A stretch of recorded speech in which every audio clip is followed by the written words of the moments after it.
Greetings, everybody, and welcome back to another episode of Narrative, the Road to 100. We are joined by another amazing guest. Today, we have Jonah Okode with the Kenya STEM Alliance. So we're going to dig into some STEM education, and we're making another connection international, which is always amazing. But I want to open up the floor really quick, Jonah. Just give us a quick intro. Tell us a little bit about yourself, and then we'll go into our questions. Thank you so much, Cedric. Happy to meet you and happy to be on this platform. Briefly, my name is Jonah Okode, Kenyan citizen, an educator, and an enthusiast in matters to do with STEM.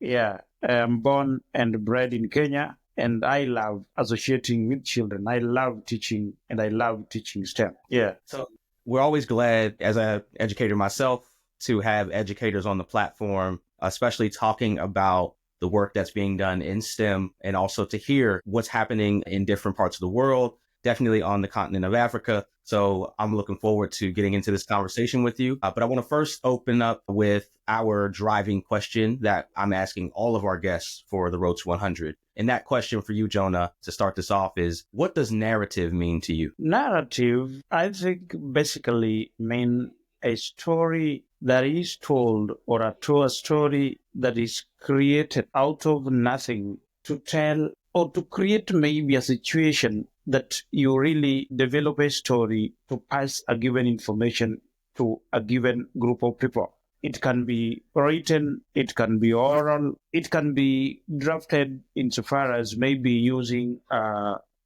visuals, these concepts, and that story will be used to pass equally maybe some moral lessons, if not moral lessons that can be used to pass a given information to a given group of people. That is basically what I understand by the word narrative. And we appreciate that. And with that in mind, just thinking about the work that you're doing in education, in STEM education more specifically, can you just tell us a little bit about how you got started in the space, right? And just, your background experience, were you engaged in STEM and different types of learning as a child that now brought you to where you are? So how did you get started and what led you to where you are right now? Basically, what brought this issue of STEM and what really drove me to start this kind of movement to help children was 2 years ago when I was in class guiding learners on the issues to do with some science-related subjects. And I was amazed one day when one of the learners in my class used a smartphone.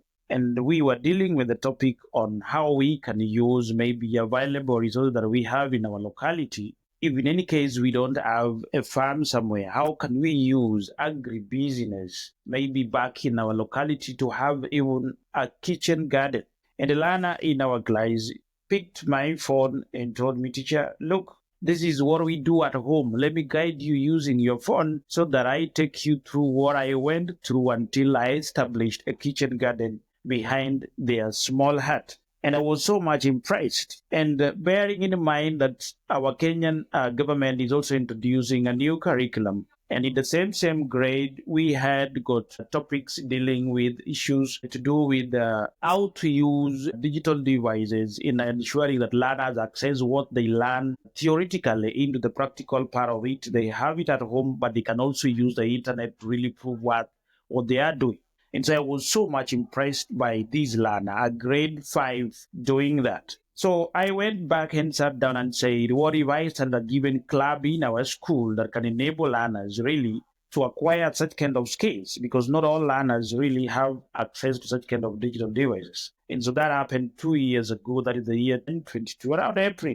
And we started the movement. It started with very few children, but then it gained momentum. Children were so much enthusiastic about what others were able to do.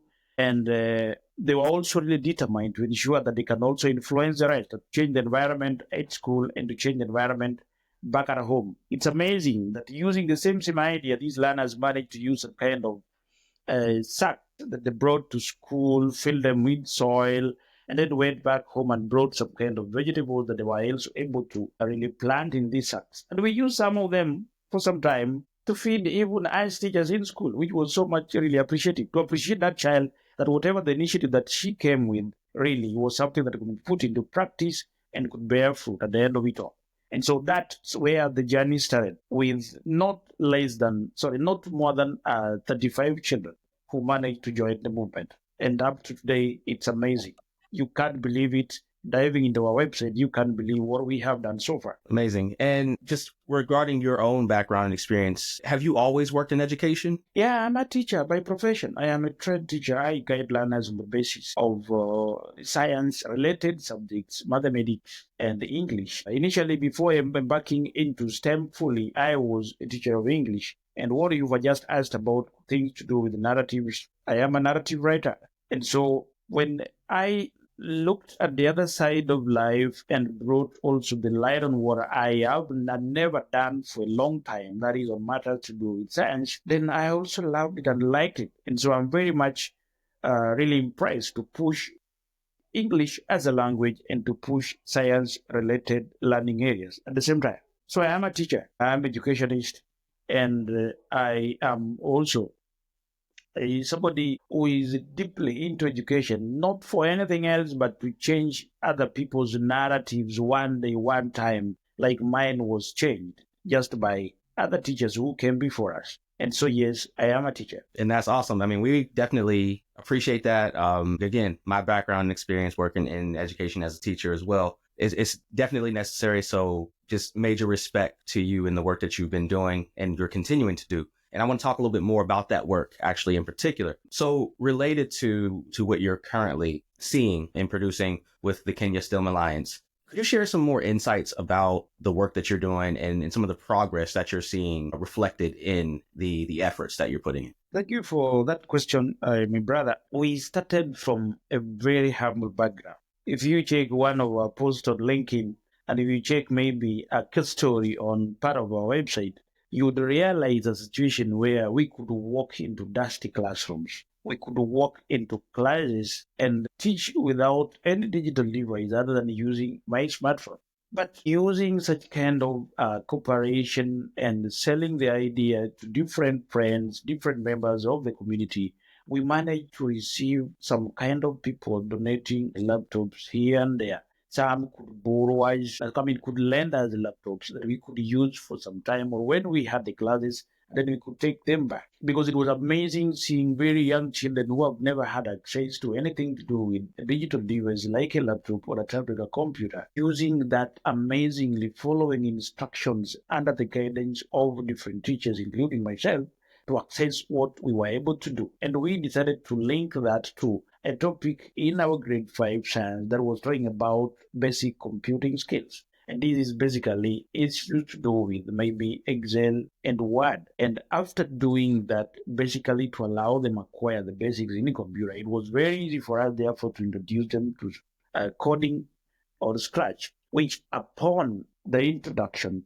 has really caught fire. And they could access all those things and do them amazingly. You know how learners are really maybe somehow, allow me use the word cheeky with the digital device, very much curious and they wanted to know more. And so we give them that kind of space. And when the journey started, I only started with learners around 35. I call them our pioneer class. And through my other international connections, I managed to meet friends from Santa Clara High School in the US, in California.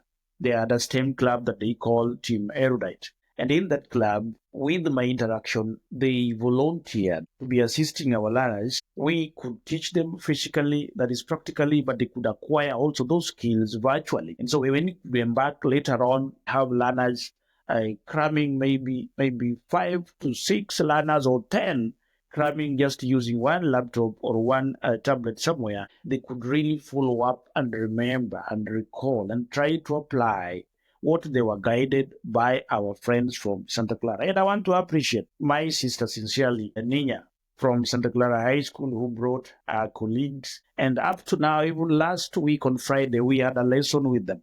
That those people are just amazing, and I can't just thank them more.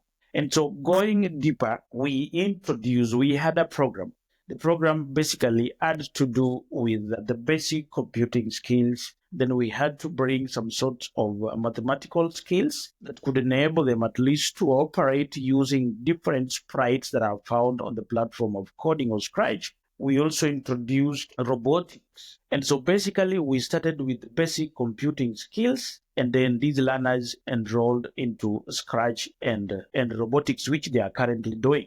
And so after doing that, we had the second class. So the second class currently are done with the computing skills, basic computing skills, and they are embarking on Scratch or coding. While the first lot that had done both the computing skills or the basic skills in computer, and they are also done with Scratch or coding, are on with their robotics. And very soon we shall unveil our robotic kit of a dog kind of, and you will see how they will doing the assembling of that robot.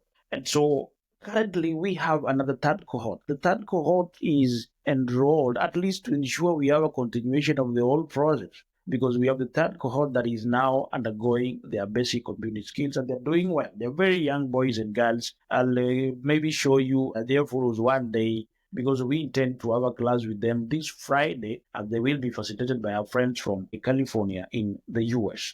And so basically, so far, we have got three groups: the first cohort, second cohort, and the third cohort, and they're dealing with different aspects of STEM. Now, we were trying to look at the computing skills, if not used properly, then can be misused. And so we also wanted to bring issues to do with STEM for socio-emotional learning, at least to ensure that these learners are groomed well, they are nurtured well, and they should know that science only exists to serve humanity. And for you to serve humanity, you must serve humanity positively. And so we're trying to bring these, and we had started some kind of introduction to all of them, so that we don't split the classes again when they are attending the social emotional learning. They attend as a whole class. And so we have a whole where they can all fit to undergo such kind of lessons. And basically, these learners equally have got different skills in sporting activities. And so using different ideas borrowed from friends internationally and also nationally in our country, sporting activities very vital. Once they have embarked on all these issues to do with STEM lessons in class, in our different halls,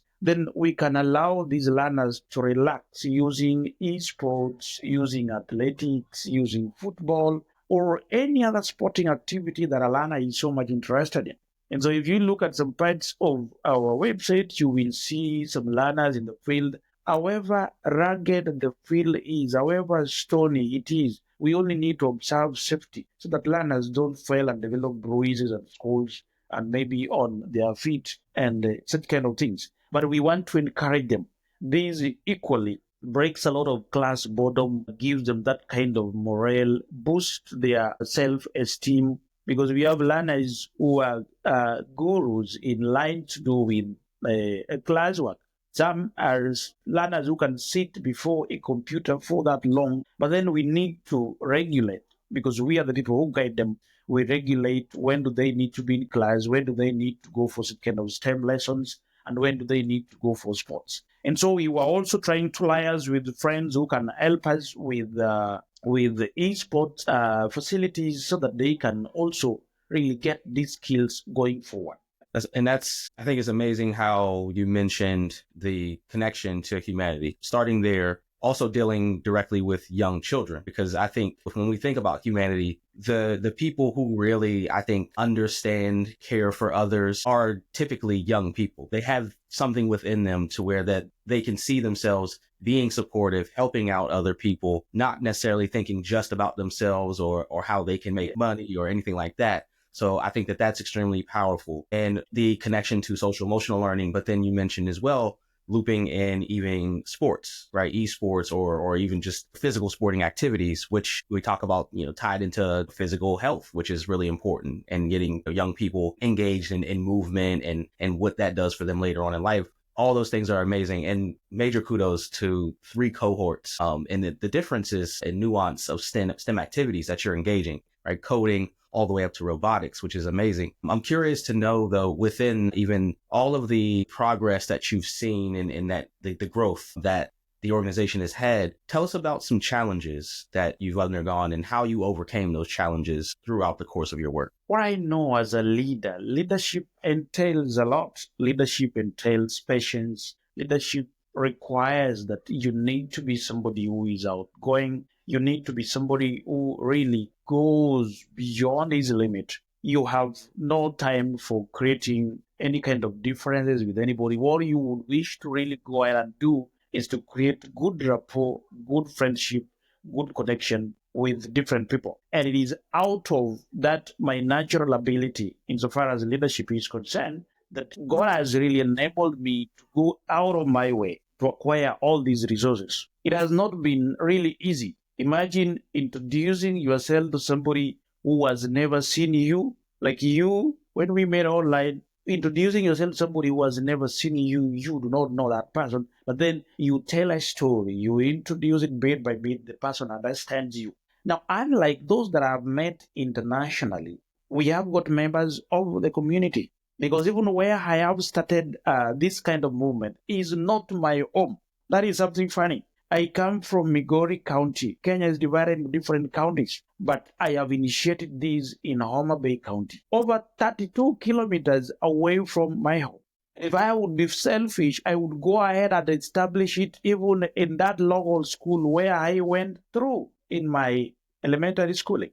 But if you look at how these children are really brought up, some of them are coming from very humble, no mother, no father, single parenting, a very big thing. And so the moment the community saw these, I am very happy. I even have a parent who went ahead through my influence and bought a tablet and gave it to us. He has a tablet for his son, and then he told me, Warimu, Limu is a Kiswahili word that means teacher. And he told me, teacher, what you are doing for our children is great. We can't just appreciate you more. Have this tablet and let it be part and parcel of one of the facilities that you have. Help my son, amazing boy. And so we have gone ahead to really convince the community that what we are doing is for the benefit of the community, for the benefit of the children. The community feels really appreciative. But these children are able to make some kind of hands-on, objects to help even their mothers in the market to wrap what they sell to the buyers. Gone ahead to use hands-on activity to make kind of seedling banks to help in really planting some kind of, sowing some kind of seeds for fruit trees. And I'm very much interested sometimes when these learners come back and they come back with some fruit. They say, teacher, this is one of the fruits we planted 2 years ago. These are different species, and here are the fruits. It's so much really encouraging. And so the community has been so much really welcoming, so much supportive. Anything to do with the raw material that we have around, when we have got our hands-on activities, making bridges, using different sticks, we get them from the community. You see, even recently when we were bringing up a temporary structure where we have to put up our hands-on activity, it's made up of, some old iron sheets. Some are new, some are old. They were donated from the local community. It tells you how it only takes one initiative, one person initiative to change the world. And good intentions really brings positive results. And so going forward internationally, we've also acquired different support. I would not mention their names, but we've really gotten people who have gone into our website and donated the little that they're able to donate. We have used that money to buy 2 extra laptops and another laptop that we received through a donation from our local community, other than the tablet that I have really mentioned. And so we have gone ahead. Those who have seen what we have done have really come up, and that tells you why even the laptop that you see we use, the tablets you see we use, they are out of good people who have donated those kind of gadgets. And so we appreciate, because we started from completely nothing and we are somewhere only in 2 years. And as I'm listening to you talk, I can not only hear, but I can feel the passion in what you're doing. And it's amazing. And I can't tell you enough just how I'm, hey, this is beautiful what you're doing. Really. And I got to ask too, because the passion that you have, seems like this is deeply personal work for you. Tell me about in your personal journey, how did your personal journey in life or in education or school, how did that really influence and impact the work that you're doing now? Thank you for that question, my brother. What I have really gone through, if you follow also a story that I have also captured on our website, this is somebody who did not find it rosy to go to school. I paid my college fees alone. I am somebody who never waited for somebody to do something for me. I would always wish that I make things happen. And so I joined a college. I'm proud of that college called Kamagambo Adventist College. It is a church institution. And so getting into the institution, that is during my college, I literally used power saw to work in the college forest, to work in the college farm, to split wood into timber, to split wood into small chips that could be used in the dining hall to prepare food for the rest of the students. Out of that, I was paid, not cash, but the money could really be reflected in my college account for the 3 years I was in college. And so I did not bother anybody. I have members of my family, but I said, I am going to school. How that money will be paid, God knows. And so sometimes it pains me when I see children who really go through such kind of challenges in life. Remind you, I did not go through that because I did not have my parents. I have my dad at the age of 91 so far. I have my mom at the age of born 1962, that is around 63 years of age. You see, and I have other siblings, but their humble background could not allow them to afford the fees. And so I couldn't sit, and I was the firstborn in my mom's house. My dad, Africans, they can go and marry up to even more than two wives. So my dad has two wives. My mom was the second one. And I was the first one.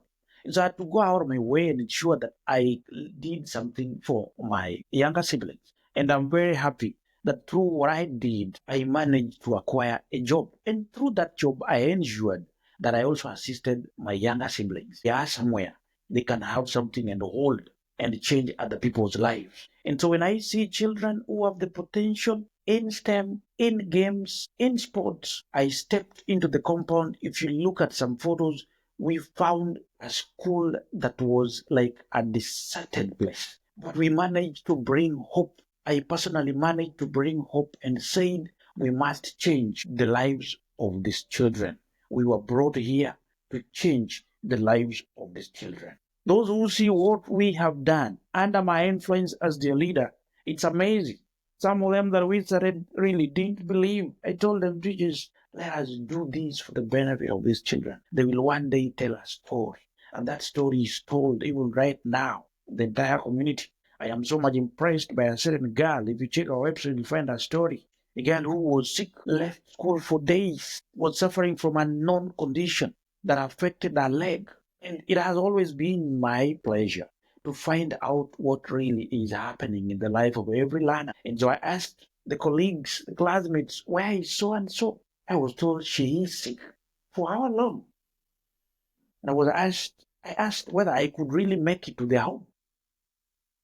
I reached their home and found somebody who was really weak.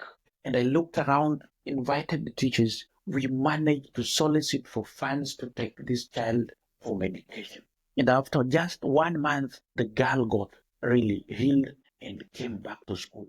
The very day we went to their home, the words that really touched me were, teacher, so today you've come and just to see where we come from. This is where we come from. And I lifted her and said, everything is okay. One day you will help other people the way we have reached here. And today you must be taken to hospital for treatment. If you look at what that girl does with the tablet in front of her, with the laptop in front of her, it's amazing. The same girl is another, an enthusiast in football. You can't believe it. And so when we do all these things, we are not doing them for our selfish gain. It is selfless approach, selfless initiative just to touch lives that have never been touched, to change lives. I am very much impressed that during my life in college, there was one specific lady who used to call me and tell me, Jonah, take your education seriously. Analyze how you suffer in the forest to cut trees, turn them into timber, turn them into wood. Some of you do not know, some of the students do not know that you are also their colleague student. And who called me when the results came out? The principal of the college. And his words were, congratulations. I would one day want these children to call my children and tell them that father you see changed our lives. for the better. And we can also change other people's lives. That is the pride that I take in this journey. And there is no day that I have ever contemplated on losing hope. That is out of anything that I dream of. I see a bright future. I see these children making milestones, and really achieving their dreams even bigger than what maybe God planned that I can really achieve in this kind of locality. A place that I don't call home. You walk around, your name, the word teacher is known all of even those children who have never stepped into the STEM classes. Teacher, teacher, teacher. It reminds me about the story of Jesus Christ when he was being called teacher, teacher, all over the place where he could walk. And therefore, I am proud, very proud. Yeah, and I believe that you should be proud. I'm proud of you, brother, honestly. And I know anybody who's coming across this interview will be proud of the work that you're doing as well. It's astounding, and just I appreciate it. yeah, much respect. And so you did mention though, you mentioned the future a little bit, and you can see that there's a bright future ahead. I want to talk a little bit about that future that you see, and thinking about the future. What's next for you, for Kenya STEM Alliance? What exciting developments can you tell us about right now, and what are you looking at going ahead? What really we are an organization that really looks at a situation where no child shall be discriminated on the basis of anything or any sort of discrimination, whether discriminated by nature or maybe by any kind of circumstances, not only in this locality, but in any other place. That should be our dream. And therefore, all these learners going through these different stages, and we are happy that the first cohort will be transiting to senior secondary. They may be out of our hands because they will be joining different schools, but we are looking at these children to continue with this kind of initiative even into the different schools where they will join. And we are also planning that we shall not leave them.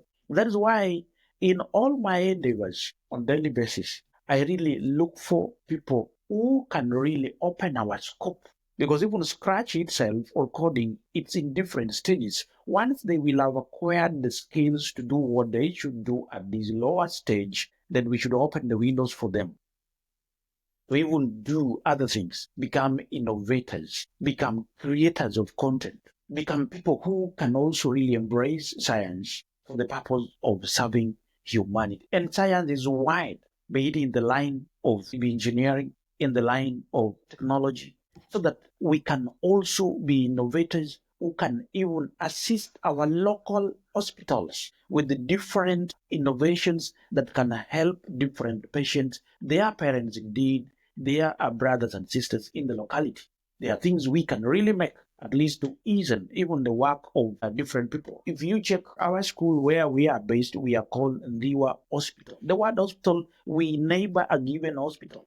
And occasionally we have gone to that hospital at least to offer some kind of service insofar as first aid issues are concerned, some kind of cleaning of the environment. And so some of these learners would really go ahead and become even doctors and become nurses. We expect them that these shall become a revolution, STEM revolution that shall revolutionize the whole community, the whole nation, and everything shall become maybe STEM oriented, so that we bring technology into this kind of primitive, background or community where we don't even have electricity connection in some other parts. Sometimes we use solar power.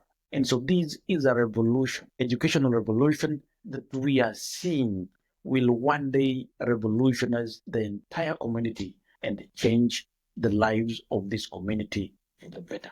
And if need be, we look forward to even opening maybe a school, a STEM-oriented school, because in grade 10, where these learners are proceeding to, and another funny thing, they are the pioneers of our competency-based curriculum. And so we have set a very good precedent that these learners are the pioneers of our competency-based curriculum. As they move to grade 10, they have got different branches. Some will go to STEM, some will go to sports, some will go to issues to do with arts. But we expect the ones we have really enrolled into STEM to be the pioneers of the STEM revolutionary that shall really shape everything. And later on, we expect them to even come back so that we also really have a branch of a higher STEM learning institution that shall really make all these dreams that we have be put into practice with fully installed facilities in place. And I want to ask related to resources, because you've been able to secure just amazing resources, connecting across internationally within the US and California, also, and then locally, within your community there. But I got to ask you this question. If, think big. If you had unlimited resources, how would you expand the work that you're doing? When we have, I'm talking about, we have limited resources. Limited resources should not limit us. The former US President Barack Obama says no human is limited. And so even with limited resources, we are not limited as a human. We are not limited in our thinking. We are not limited in our innovation. We have always grouped these learners into different categories. And that is why we have got, cohort 1, cohort 2, cohort 3.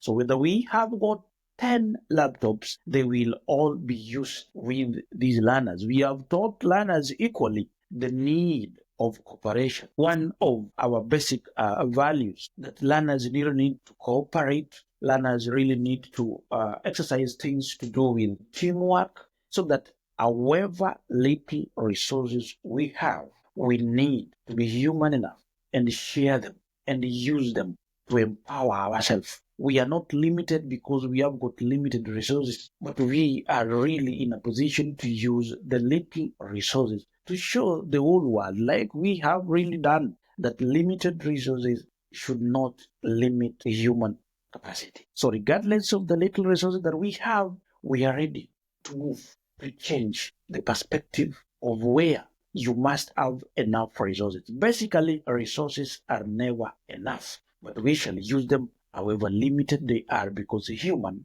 being is not limited. Yeah, I love that outlook. It's definitely empowering for anybody to hear. I want to ask you, as we get ready to close out, a couple more questions, but one, I must throw this out at you. As we see things now, I really want to go into, again, we're looking toward the future, still thinking big picture and down the line, but I really want you to tell us, what is one thing that you really want people to understand about the work that you're doing? What I really want people to understand is that as human beings, there are values that define us. And these values really shape the human character. These values shape our future. These values equally shape our current life here on earth. And in our current life, we are people of different age groups. The young children really don't copy a lot of what we say. They emulate what we do.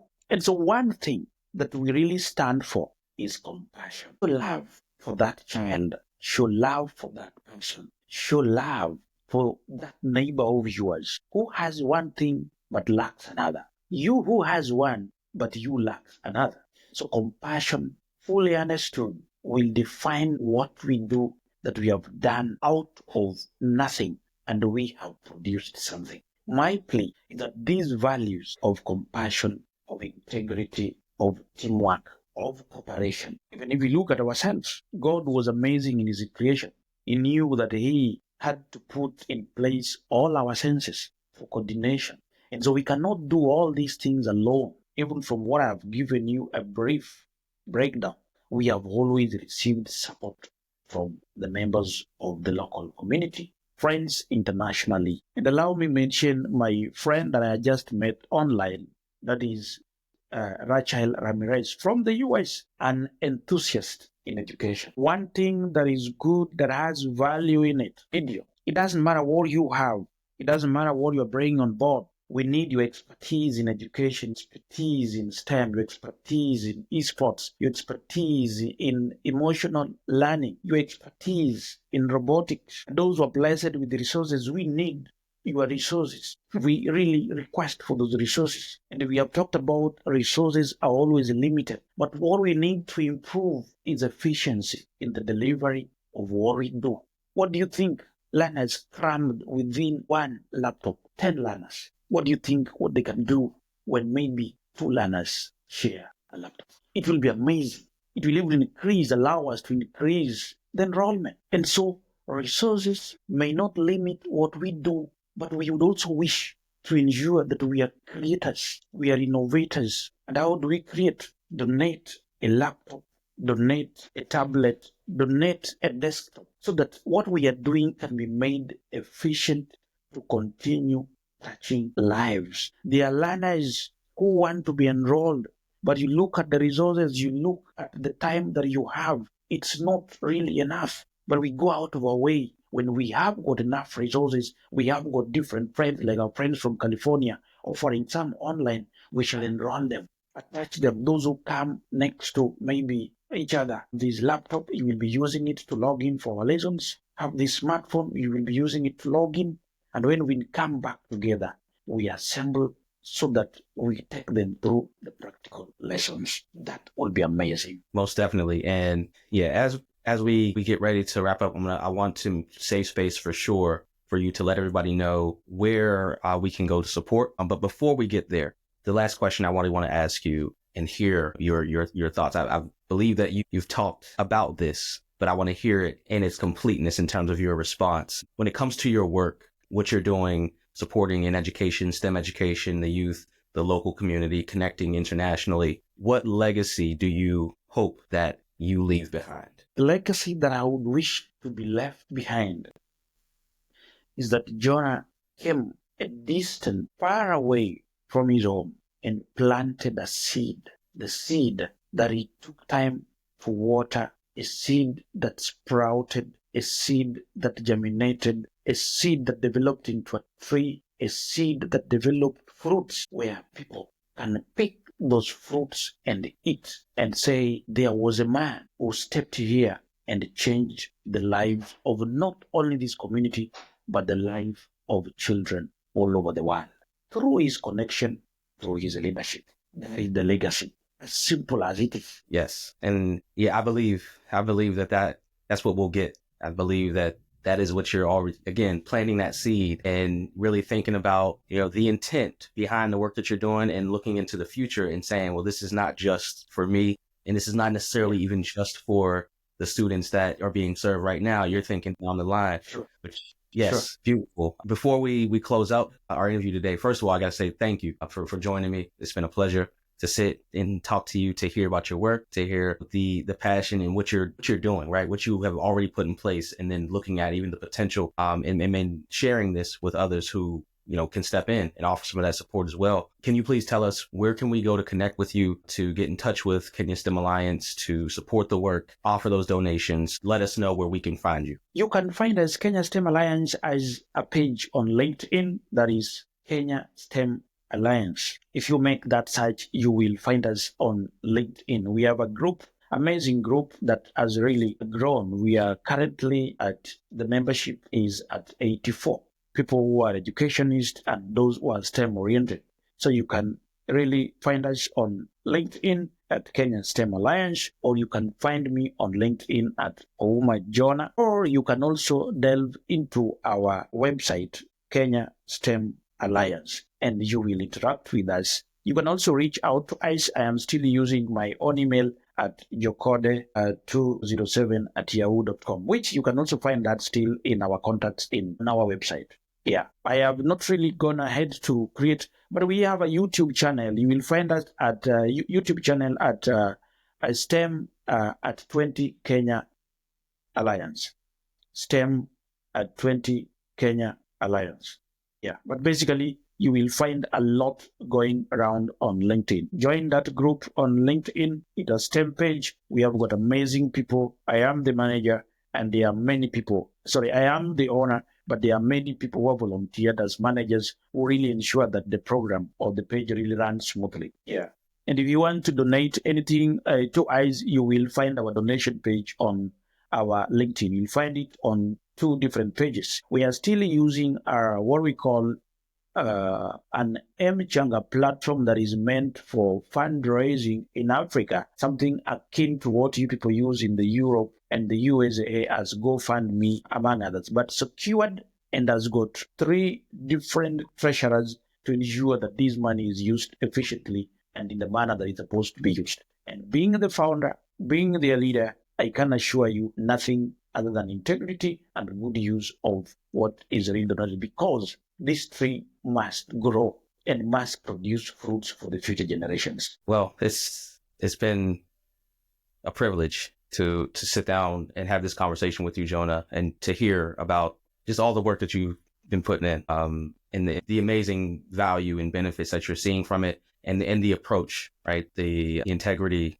the value system, all that being there, and for us to really see how we can come in, help support, and continue to push so that you will flourish. With that, again, thank you so much for taking the time to have this conversation with me, to share your work, and just simply for what you're doing and who you are as a person. Greatly appreciate it. And we'll look forward to supporting, making sure that we get this pushed out. And with that, anybody who is tuning in, has been tuning in and supporting Black AI Media, please make sure that you follow up with Kenya STEM Alliance, provide that support, connect with Jonah. Let's keep pushing it forward, and continue to come back for more amazing conversations with Black AI Media on Narrative, the Road to 100, as we continue to drive this thing forward. And go to blackaimedia.com, continue to support. With that being said, we're going to go ahead and head out. Thank you, everybody, so much. Peace and love. Thanks, Jonah. Thank you so much. Thank you so much, my brother. Thank you so much.